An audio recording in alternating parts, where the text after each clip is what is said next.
வணக்கம் அன்பர்களே, கும்பராசி அன்பர்களே. சனி பகவானின் இறுதி கட்டம், அதாவது கடைசி 3 மாதங்கள் ஜனவரி, பிப்ரவரி, மார்ச் 2025 என்ன மாதிரியான பலன்கள் அப்படின்னு பார்க்கும் பொழுது, சனி பகவான் உங்கள் ராசி அதிபதி, அதே சமயத்தில் விரயஸ்தானத்தின் அதிபதியும் அவரே. அப்போ உங்கள் ராசி அதிபதி ராசியிலேயே ஆட்சி பலத்தோட மூலத்திரிகோண பலம் பெற்று வலிமையாக சுக்கிரனோடு இணைந்திருக்கக்கூடிய இந்த காலகட்டம். சுக்கிரனுங்கிறது யாரு? 4க்கும் 9க்குரியவன், சுகத்தை தரக்கூடியவன், பாக்கியத்தை தரக்கூடியவனோட இணைந்து உங்கள் ராசி அதிபதி லக்ன அதிபதி இருக்கின்ற காரணத்தாலும் அந்த சனி பகவான் இப்போ யாருடைய நட்சத்திரத்தில் பிரயாணம் பண்றாருன்னா குருவினுடைய நட்சத்திரத்தில் பிரயாணம் பண்றார். குருங்கிறது உங்க ஜாதகப்படி யார் அப்படின்னா 2க்குரியவன், தனம், குடும்பம், வாக்குஸ்தானாதிபதி, அதே சமயத்தில் லாபத்தை கொடுக்கக்கூடியவனுடைய நட்சத்திர சாரத்தில் சனி பகவான் பிரயாணம் பண்ணக்கூடிய இந்த கடைசி 3 மாதங்கள் நிச்சயமாக உங்களுக்கு ஏற்றத்தை தரக்கூடிய ஒரு நல்ல மாதமாகவே அமையும். ஏன் இதை ஸ்ட்ராங்காக சொல்கிறேன் அப்படின்னா, சனி பகவான் குரு நட்சத்திரத்தில் இருக்கார். குரு தனாதிபதி, குடும்பாதிபதி. அப்போது இதுவரைக்கும் குடும்பம் சார்ந்த விஷயத்தில் இருந்து வந்த பிரச்சனைகளை களையக்கூடிய ஒரு காலகட்டமாக அமைகிறது. அப்போ இந்த கும்பராசி என்பவர்களுக்கு இப்போ 7.5 சனியில் ஜென்ம சனி ஓடிக்கொண்டிருக்கிறது. அதுவும் இப்போ அந்த சனி பகவான் சுக்கிரனோட சேர்ந்திருக்கார். அப்போ மனதில் முதல் குழப்பத்தில் இருந்ததல்லவா, இப்போ குழப்பம் அத்தனையும் விடை பெற்று, அதாவது குழப்பம் இல்லாத சூழ்நிலையை உருவாக்கி தெளிவு பெற்று தன்னம்பிக்கையுடன் செயல்படக்கூடிய ஒரு காலகட்டம். கடந்த 2 வருடங்களாகவே மனசு சரியில்லை, எண்ணம் சரியில்லை, செயல்பாடுகள் திருப்திகரமாக இல்லை, தனவரவு சிறப்பாக இல்லை, குடும்பம் நன்றாக இல்லை, சுகத்திலும் சில தொந்தரவுகள், உடல்நலத்திலும் சில பிரச்சனைகள், திருமணம் சார்ந்த விஷயத்திலும் பிரச்சனை, திருமணம் நடந்து பிரச்சனை, ஒரு சிலருக்கு நடக்காம பிரச்சனை, ஹெல்த்தில் பிரச்சனை, ஒரு நல்ல பாக்கியம் கிடைக்கலையே என்கின்ற ஆதங்கம், தொழில் சார்ந்த விஷயத்தில் பிரச்சனை, நல்ல வேலை அமையல, ஏதாவது ஒரு வேலையில் இருந்தாலும் வேலையில் இடைஞ்சல்கள் குடைச்சல்கள் இருந்து கொண்டிருந்தது, தொழிலை ஆரம்பித்து அந்த தொழிலில் முடக்கம் ஏற்பட்டது, அது கடனை ஏற்பட்டது, லாபமே கிடைக்கல. ஸோ இந்த மாதிரி வருத்தப்பட்டு கொண்டிருக்கக்கூடிய இந்த கும்பராசி என்பர்கள் இந்த கடைசி 3 மாதங்களில் நல்லவைகள் நடக்கக்கூடிய, இப்போ நான் சொன்ன அத்தனை பிரச்சனைகளிலிருந்து விடுதலை பெறுவதற்காக, இழந்தவைகளை மீட்டு வருவதற்கான நம்பிக்கை கொடுக்கக்கூடிய ஒரு காலகட்டமாக அமையும். ஏன்னா குருங்கிறது நல்லவர் அல்லவா, அந்த குருங்கிறது தனஸ்தானத்தின் அதிபதி அல்லவா. இதுவரைக்கும் நீங்கள் பார்த்தீங்கன்னா ராகுனுடைய சாரத்தில் இருந்தார். ராகுங்கிறது பாவ கிரகம் அல்லவா, அப்போது நல்லவே இல்லை அப்படின்னு தான் நான் சொல்லுவேன். இப்போ குருவின் சாரத்தில் இருக்கும் பொழுது குடும்பத்தில் இருந்து வந்த பிரச்சனைகள், தனத்தில் இருந்து வந்த பிரச்சனைகளை தீர்க்கக்கூடிய ஒரு காலகட்டமாக அமையும். அப்போ சனிங்கிறது தொழில்காரகன், பொதுவாக தொழில்காரகன் அல்லவா. அப்போ அந்த தொழில்காரகனான சனி பகவான், குருங்கிறது யாரு? தனக்காரகன். அப்போ தொழில்காரகன் தனக்காரகனுடைய நட்சத்திர சாரத்தில் பிரயாணம் பண்ணக்கூடிய காலகட்டம் தனத்தை கொடுப்பார். அப்போ பொதுவாகவே காலச்சக்கரத்தினுடைய 9ஆம் அதிபதி குருவாகவும் 10ஆம் அதிபதி சனியாக வர்றார். அப்போ 9, 10 இணைகிறது அல்லவா, தர்ம கர்மாதிபதி யோகம் அப்படின்னு சொல்லுவோம் அல்லவா.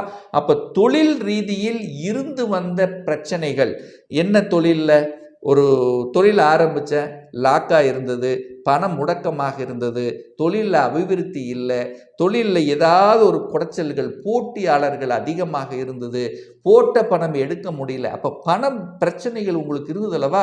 இப்போ அது தீர்க்கக்கூடிய ஒரு காலகட்டம் தான் இந்த 3 மாதம் அப்படின்னு சொல்லுவேன். அப்போது மனம் லக்னத்தில் ராசியில் சனி அமர்ந்திருக்கக்கூடிய காலகட்டம் ஜென்ம சனி அப்படின்னு சொல்லுவோம். அப்போ அந்த ஜென்ம சனி காலகட்டத்தில் மன வருத்தத்தை கொடுத்து கொண்டிருக்கும். இப்போ சுக்கிரனோட இணைந்து சனி சுபத்துவமாக இருக்கார். அப்போ நெகட்டிவ் கொடுத்து கொண்டிருந்த விஷயங்கள் இப்போ பாசிட்டிவாக மாறப்போகிறது. இதுவரை இருட்டுக்குள்ளே இருந்த நீங்கள் இப்போ இருட்டை விட்டு வெளிச்சத்துக்கு வருகிறீர்கள். இதுவரைக்கும் எந்த ரூட்டில் போகணும்னு தெரியாமல் இருந்த உங்களுக்கு இப்போ அந்த ஒரு ரூட் போட்டு காமிக்கும். அந்த ரூட்டில் நீங்கள் போகக்கூடிய வாய்ப்புகள், சந்தர்ப்பங்களை உருவாக்கும். இப்போ பெரிய மனிதர்கள், குருங்கிறது யாரு? பெரிய மனிதர்கள் அல்லவா. அந்த பெரிய மனிதர்களினுடைய அதாவது அவர்களுடைய தொடர்புகள் கிடைக்க பெறும். குருமார்களின் தொடர்பு கிடைக்கப்பெறும். குருங்கிறது கடவுள் அல்லவா? கடவுளுடைய அனுக்கிரகம் உங்களுக்கு கிடைக்கப் பெறக்கூடிய வாய்ப்புகள், சந்தர்ப்பங்கள். அப்போ சனி குரு இணைந்தாலே அங்கே ஒரு தேடுதல் கிடைக்கும், ஆன்மீகம் கிடைக்கும். பொதுவாகவே நீங்கள் சனி அப்படிங்கிறது சுயநலமிக்க ஒரு கிரகம் அப்படின்ற, குருங்கிறது பொதுநலம் மிக்க. அப்போது சனி குரு இணையும் போதே அங்கே ஒரு ஆன்மீக எண்ணம், பொது எண்ணத்தோடு செயல்படக்கூடிய நாட்டத்தை நிச்சயமாக கொடுக்கும். இப்போ பொதுநலமாக திங்க் பண்ணுவீங்க, சுயநலத்தை விட்டு விட்டு பொதுநலத்தோடு இருப்பீங்க. கணவன் மனைவி ஒரு பிரச்சனை இருந்ததுன்னா, இப்போது நான் என்னுடைய மனைவி தானே, என்னுடைய கணவன் தானே, நம்ம சம்பாதிக்கிறது 2 பேர்த்துக்கு தானே, நம்ம குடும்பத்துக்கு தானே, நம்ம குடும்பம் அப்படிங்கிற அந்த நம்ம அப்படிங்கிற ஒரு பொது அப்படிங்கிற தன்மை இப்போ நிச்சயமாக உருவாக்கும். அதே சமயத்தில் வெளிநாட்டு செல்லக்கூடிய யோகங்களும் இந்த காலகட்டம் உண்டு. ஏன்னா சனி 12ஆம் அதிபதி அல்லவா, அப்போ விரயத்தை கொடுத்து கொண்டிருந்தார். இப்போ குரு கோச்சாரத்தில் 4ஆம் இடத்திலிருந்து 12ஆம் இடத்தை பார்த்துட்டே இருக்கார். அப்போ வெளிநாட்டு தொடர்புகளை கொடுக்கும். இந்த 3 மாதங்கள் நீங்கள் ட்ரை பண்ணீங்கன்னு வச்சிங்களேன், வெளிநாட்டு வேலை உண்டு, வெளிநாட்டு வாணிபத்துக்கு செய்யலாம், ஏற்றுமதி இறக்குமதி சார்ந்த துறைக்கு உள்ளே போகலாம், வெளிநாட்டு நண்பர்கள் கிடைக்கப்படுவார்கள். அப்போ என்ன, அந்நிய தேசத்தின் மூலமாக தன வருவாயை கொடுக்கக்கூடிய ஒரு காலகட்டம் தான் இந்த 3 மாத காலகட்டம். சுகம் சார்ந்த விஷயத்தில் இருந்து வந்த பிரச்சனைகள் தீர்க்கப்படும். 3ஆம் இடத்தை பார்த்து 3ஆம் இடத்தை கெடுத்தார். தைரியம் இல்லை, வீரியம் இல்லை, அதாவது யோசிக்கக்கூடிய பக்குவம் இல்லை, புதிய புதிய ஒப்பந்தங்கள் கிடைக்கப்பெறல, நிறைய அலைச்சல், திரிச்சல், டென்ஷன் அப்படின்னு இருந்ததில்ல, அதெல்லாம் அப்படியே குறைய போகிறது, விடுதலை பெறப் போகிறது. 7ஆம் இடத்தை பார்த்தார், திருமணம் நடக்கலை, திருமணம் நடந்தது, பிரச்சனையாக இருந்தது. ஒரு சிலர் 2 வருஷமாக வரணும் பார்த்துட்டே இருந்தோம், செட் ஆகலை அப்படின்னு சொல்லுவீங்க. ஏன் இப்போ சரியாகுமா அப்படின்னு கேட்டால் கண்டிப்பாக சரியாகும். ஏன்னா குருவினுடைய நட்சத்திரத்தை, குருங்கிறது குடும்பம், ஒரு குடும்பத்தை அமைத்து கொடுக்கக்கூடிய அந்த வழிமுறை சாத்தியக்கூறுகளை இப்போ உருவாக்கும். மனம் தெளிவாகிறது அல்லவா, தெளிவான மனநிலை. இப்போ ஒரு கண்டிஷன் போட்டு இருந்திருப்பீங்க, இப்படித்தான் இருக்கணும், அப்படித்தான் இருக்கணும், இப்போ அந்த கண்டிஷனில் எடுத்து விட்டுருவீங்க.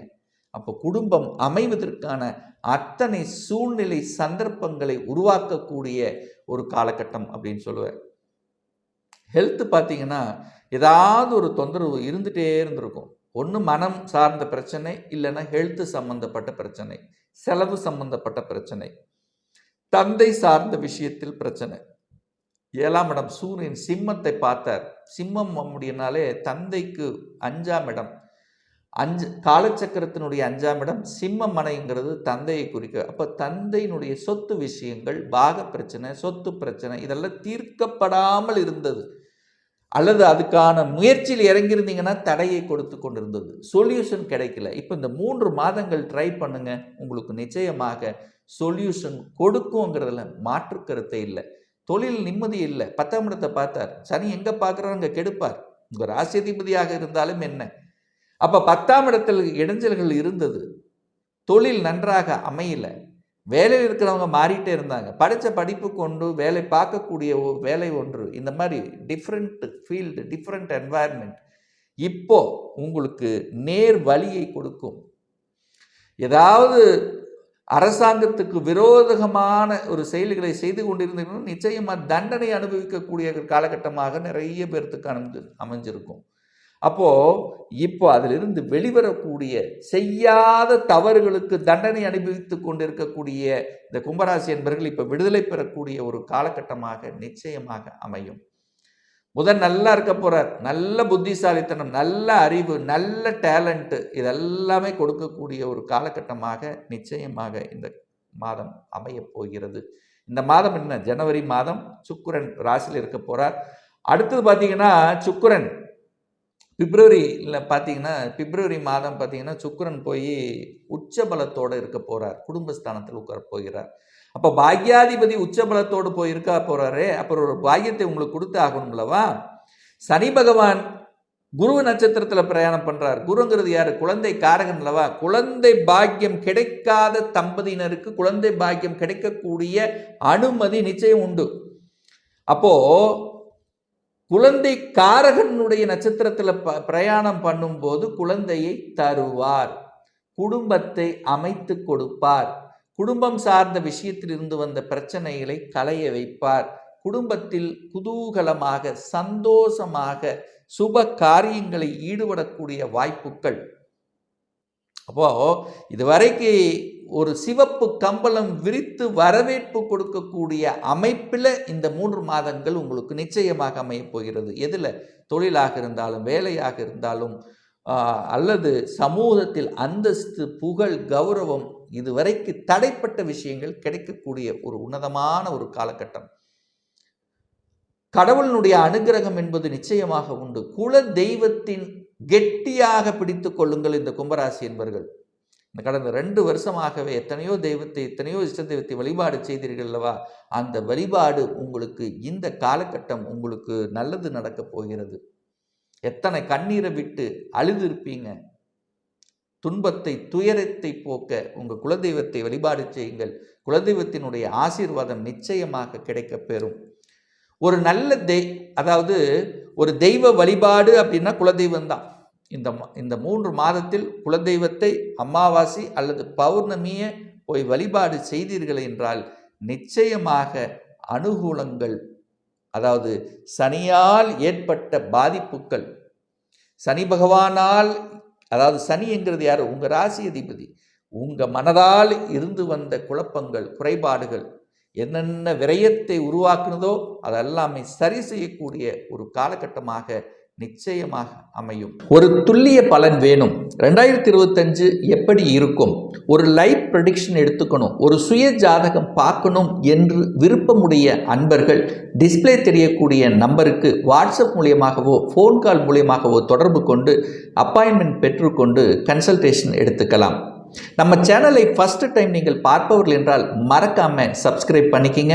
பக்கத்தில் இருக்கக்கூடிய பெல் பட்டன் மற்றும் ஆல் நோட்டிஃபிகேஷனை கிளிக் பண்ணும்போது நான் போடக்கூடிய அடுத்தடுத்த பதிவுகள் உங்களுடைய நோட்டிஃபிகேஷனில் வந்து சேரும்.